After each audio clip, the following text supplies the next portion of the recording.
नमस्कार। स्वागत है आपका न्यूज लॉन्चर पर। मैं हूं अशोक वानखड़े, लेकर आया हूं आपका अपना कार्यक्रम द एक्सरे। एक खबर है, उस खबर को देख के मुझे लगा कि इसको एक्सरे में देखना जरूरी है। हो सकता है कि ये खबर पहले भी हमने इस पे वीडियो किया था और ये अब उसका फॉलो अप हो सकता है। खबर है कि जिस वैष्णव ढाबे पे पैंट उतार करके पहचान करवाने का बवाल हुआ था, उसी के मालिक के खिलाफ अब केस हो गया। वैसा देखा जाए तो उस ढाबे वाला तो पीड़ित था, लेकिन उत्तर प्रदेश की पुलिस है जो करे सो कम।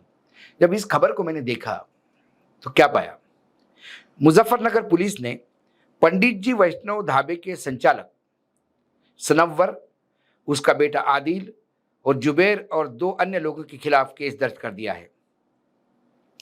एफआईआर ढाबे के पूर्व मैनेजर धर्मेंद्र की शिकायत पर दर्ज की गई है, जिसमें उन्होंने बताया कि उन्हें सिर्फ इस बात को लेकर मारा गया क्योंकि मैंने खुलासा किया था कि वो हिंदू नाम वाले ढाबे का एक मुस्लिम चला रहा है।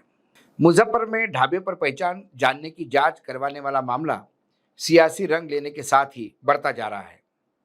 स्वामी यशवीर महाराज की टीम के लोगों ने नोटिस भेजकर, जो लोग गए थे ये महाराज के, उनको नोटिस भेजकर पुलिस ने पंडित जी वैष्णव ढाबे के मालिक सनव्वर, उसके बेटे आदिल, जुबैर और अन्य 2 लोगों के खिलाफ मुकदमा दर्ज किया। उन पर मारपीट का आरोप है, जिसमें कहा गया है कि सिर्फ इस बात को लेकर उनको मारा क्योंकि उसने उसका खुलासा किया था। अब न्यू मंडी थाना के दिनेश चंद्र, जो प्रभारी है दिनेश चंद्र भगल, उनके अनुसार स्वामी यशवीर महाराज की टीम से जुड़े 6 लोगों को 3 दिन के भीतर पूछताछ के लिए थाने में उपस्थित होने का आदेश दिया गया है।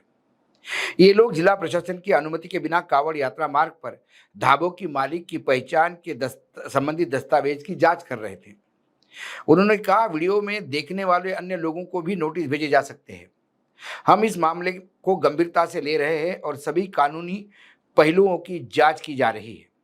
पुलिस के अनुसार जिन 6 लोगों की पहचान हुई है उसमें सुमित, बहरागी, रोहित, विवेक, सुमित, सनी और राकेश, ये सभी बगरा स्थित स्वामी यशवीर के आश्रम से जुड़े हुए हैं। पंडित जी वैष्णव ढाबे के कर्मचारी ने स्वामी यशवीर महाराज की टीम पर पहचान के नाम पर जबरन पैंट उतारने की कोशिश का आरोप भी लगाया था। हालांकि इस आरोप को यशवीर महाराज के द्वारा सिरे से नकारा गया। इसी बीच पुलिस को एक अन्य मामले में एफआईआर दर्ज की, जिसमें पंडित जी वैष्णव ढाबे के संचालक सनव्वर के बेटे आदिल, जुबैर और अन्य 2 के खिलाफ मैनेजर धर्मेंद्र, पूर्व मैनेजर को मारपीट का उसके ऊपर आरोप लगाया कि इन्होंने मुझे मारा, और उन्होंने कहा कि भाई हिंदू नाम है और मुस्लिम चला रहा है। इसलिए स्वामी यशवीर ने रविवार को 2 दिन पहले ही कावड़ यात्रा स्थित मार्ग पर भोजनालयों के मालिक की पहचान के जांच का अभियान शुरू किया था। उनका दावा था कि इस तीर्थ यात्रियों की सुरक्षा के लिए आवश्यक है। पिछले साल सितंबर में उत्तर प्रदेश सरकार ने आदेश जारी किया था कि मार्गा यात्रा पर स्थित सभी भोजनालयों के मालिक, संचालक और प्रबंधक का नाम और पता स्पष्ट रूप से प्रदर्शित करना अनिवार्य होगा। अब उत्तराखंड सरकार ने भी इस वर्ष कावड़ मार्ग पर स्थित भोजनालयों को अपना खाद्य लाइसेंस और पंजीकरण प्रमाण पत्र सार्वजनिक रूप से प्रदर्शित करने का आदेश दिया है, जिस पर एक बार फिर भाजपा और विपक्ष आमने सामने है। मुरादाबाद के पूर्व सांसद हसन ने बुधवार को ही उत्तराखंड में कावड़ मार्ग पर ढाबा मालिकों की कथित धार्मिक जांच की निंदा करते हुए आतंकवाद का एक रूप बताया। उन्होंने सोशल मीडिया पे वायरल हो रहे कुछ वीडियोस को लोगों को उनकी धार्मिक पहचान साबित करने के लिए मजबूर करते हुए दिखाई दिया है। हसन ने कहा कि सरकार इस कृत्यों को चुपचाप समर्थन दे रही है। धर्मनिरपेक्ष देश में यह व्यवहार शर्मनाक है और इसे तुरंत रोका जाना चाहिए। इसका जवाब देते हुए बीजेपी प्रवक्ता सुधांशु त्रिवेदी ने कहा, जहां तक हसन के बयान का सवाल है, मैं पूछना चाहता हूं कि ऐसे लोगों के साथ क्यों खड़े होना चाहते हैं जो अपने नाम छिपाते हैं। वे एंटी मोदी चश्मा उतारे और उन्हें देश की सही तस्वीर नजर आएगी। एआईएमआईएम के प्रमुख असुद्दीन ओवैसी ने भी इस मामले पर सवाल उठाए। मुजफ्फरनगर बाईपास के पास कई होटलों सालों से चल रहे हैं। क्या कावड़ यात्रा अभी शुरू हुई है? ये तो पहले भी शांतिपूर्वक निकाली जा रही थी। अब अचानक ये क्यों सब हो रहा है, जब होटल मालिकों के आधार कार्ड मांगे जा रहे हैं, दुकानदारों से पैंट उतारने को कहा जा रहा है। ओवैसी ने पुलिस की भूमिका पर भी सवाल उठाया और कहा कि पुलिस भी सरकार के मंशा के अनुसार ही काम कर रही है और दुकान वालों को लगातार परेशान कर रही है। सवाल फिर वही है, ये कौन से कानून में लिखा है कि श्री कृष्ण टी स्टॉल का मालिक हिंदू ही होना चाहिए? किसने लिखा है? पूरे विश्व में ताजमहल दिल्ली दरबार के नाम से होटल्स है। आप विदेश जाओगे तो आपको हर देश में दिल्ली दरबार एक होटल मिल जाएगा। अब ये दिल्ली दरबार कौन चला सकता है? किसकी मोनोपोली हो सकती है, हिंदुओं की, मुसलमान की? जिस हिंदू के ढाबे पे खाना आता है, चावल यानी सब्जियां आती है, वो मुसलमान के खेत से आती है कि हिंदू खेत से आती है? सवाल ये है। पूर्ण रूप से आप संविधान के खिलाफ ही चल रहे हैं। अभी हाल ही में पुरी में जगन्नाथ भगवान की रथ यात्रा निकली।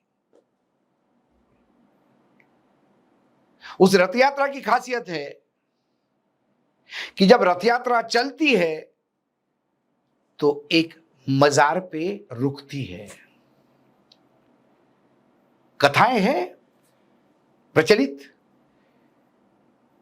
मुगल काल का समय है, वहां का एक सैनिक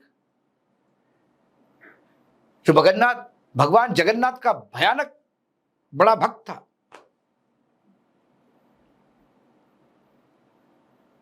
उसको मंदिर में प्रवेश नहीं था, तो वो उसी मार्ग पर, रथ यात्रा के मार्ग पर एक कुटिया रख के लगातार भगवान के में लीन रहता था, भक्ति में। अंत में उसको सपने में आके भगवान ने दर्शन दिए और वही उसने मोक्ष पा लिया, उसने अपने प्राण त्याग दिए। वही उसकी मजार बनी। और तब से जब रथ यात्रा का रथ निकलता है तो रथ उसी मजार के सामने रुका। खूब लोगों ने प्रयास किया रथ खींचने का, लोगों को समझ में नहीं आ रहा था। जो गंगदेव महाराज है, जो पुरी के राजा, वो स्वयं हाथ जोड़ के गुहार लग रहे थे कि हमसे क्या कमी हो गई भगवान। तब किसी ने कहा कि यहां भगवान के बड़े भक्त हैं। तो जब उस मजार के नाम का जयकारा लगा तब रथ निकला। तब से आज तक रथ उस मजार पर रुकता है। और रथ भगवान का मजार पे रुक सकता है, लेकिन सालों साल जो दुकानें हैं वहां पे, वो यदि मुसलमान की हो तो कावड़ यात्रा अपवित्र हो जाती है। कौन सा सनातन धर्म है ये? कौन सा हिंदुत्व का धर्म है ये? क्या रसखान की भजन ने या उसके लिखे हुए दोहों ने क्या भगवान श्री कृष्ण का अपमान किया है? अरे भगवान की आराधना करते करते तो वो संत हो गए। जगन्नाथ की आराधना करते करते एक मुस्लिम का जयकारा लगाने लायक वो हो गया। रामायण लिखने के बाद एक चोर लुटेरा वाल्मीकि हो जाता है। तो ये किसने कहा कि मुसलमान की दुकान होने से वो कावड़ यात्रा तकलीफ में आएगी? और जिस दुकान पे ये, जिस ढाबे पे ये हुआ, क्योंकि उसके नौकर ने बड़ा वोकल होके कहा कि भाई हमारे कपड़े उतारने चाहते थे। वो नौकर तो हिंदू था वहां पे, वो मुसलमान होते हुए भी हिंदुओं को रोजगार देता है। क्योंकि वो एक इशू बना और इसके चलते उस महाराज को नोटिस देके, जिसने ये गंदा काम किया, एक आतंकी थे जो पहलगाम में चड्डी उतार के देख रहे थे, और ये दूसरे हैं आतंकी जो चड्डी उतार के यहां देख रहे हैं। इनके खिलाफ एफआईआर दर्ज करने के बजाय उनको नोटिस देके पूछताछ के लिए बुलाया जा रहा है, और जो पीड़ित है उसके ऊपर एफआईआर दर्ज कर दी क्योंकि पुराना कोई किसी को खड़ा करके बोल दिया कि भाई ये इसने मुझे मारा था। क्या करे? कौन मना करेगा? कौन मना करेगा? जहां सरकार का तंत्र है वहां बड़े बड़े नतमस्तक होते दिखाई देते हैं। आज मुंबई में दिशा सालियान के हत्या के मृत्यु के बाद फिर मुंबई पुलिस ने हाई कोर्ट में एप्लीकेशन लगाई कि साहब उसकी हत्या नहीं हुई, वो ऊपर से बिल्डिंग से गिर गई, ये एक्सीडेंट था।